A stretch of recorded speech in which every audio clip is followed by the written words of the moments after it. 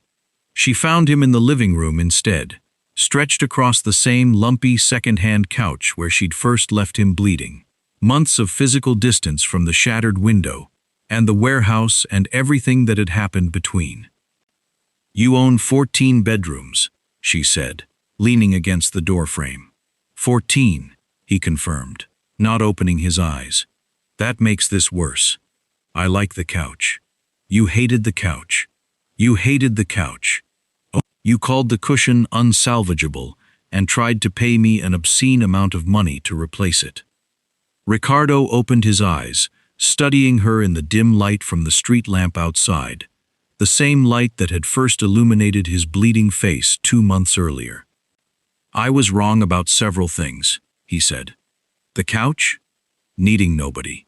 He shifted, making room for her, the way he'd learned to make room for 100 small, ordinary things he'd once considered beneath him. Dish soap, instant coffee, a cat who despised him on principle. "I spent 8 years believing that if I needed no one could be used against me. It worked, in its way. It also meant I sat alone in a mansion with 14 bedrooms and felt nothing when I walked into any of them.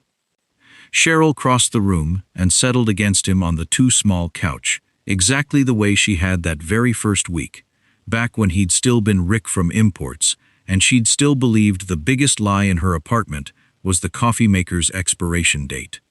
Caesar arrived within 90 seconds, wedging himself between them with his usual proprietary disdain, claiming territory that clearly belonged to him, regardless of what the humans thought. "I still hate the cat," Riccardo said. "The feeling is mutual. He's hated you since day one." Consistency's important to him. On the small side table beside the couch sat the yellow mug, glued carefully back together, chip and crack lines visible if you looked closely, sturdy enough now to hold coffee again, despite everything it had survived. Riccardo followed her gaze to it, and something soft moved across his face. "I kept every piece," he said, "that night, after you went to bed. I couldn't explain it then. I think I already knew, somewhere, that I wanted to be someone who fixed things for you, instead of someone who broke them. You still broke 3 plates in my sink. An unrelated skill deficiency." Cheryl laughed, quiet and warm in the dark apartment, Caesar grumbling his displeasure at the vibration against his fur, and outside the window the city moved on, indifferent to the two people who'd found something unlikely and lasting in 70 square feet of second-hand furniture and cheap takeout containers. "Stay," she said, though it wasn't really a question anymore. "Always," Riccardo said, and for the first time in 8 years, meant it without calculating what it might cost him. The couch, worn and lumpy, and entirely unworthy of a man who owned 14 bedrooms, held them both anyway, exactly the way it always had. And there it is, the most powerful man in the city, choosing a lumpy second-hand couch over 14 empty bedrooms. Tell me in the comments, if a bleeding stranger with a gun collapsed behind your building at midnight, would you have called 911 or dragged him up the stairs like Cheryl did? If you fell for Rick from Imports before you knew his last name, hit that like button. Subscribe for more stories like this one. See you in the next story.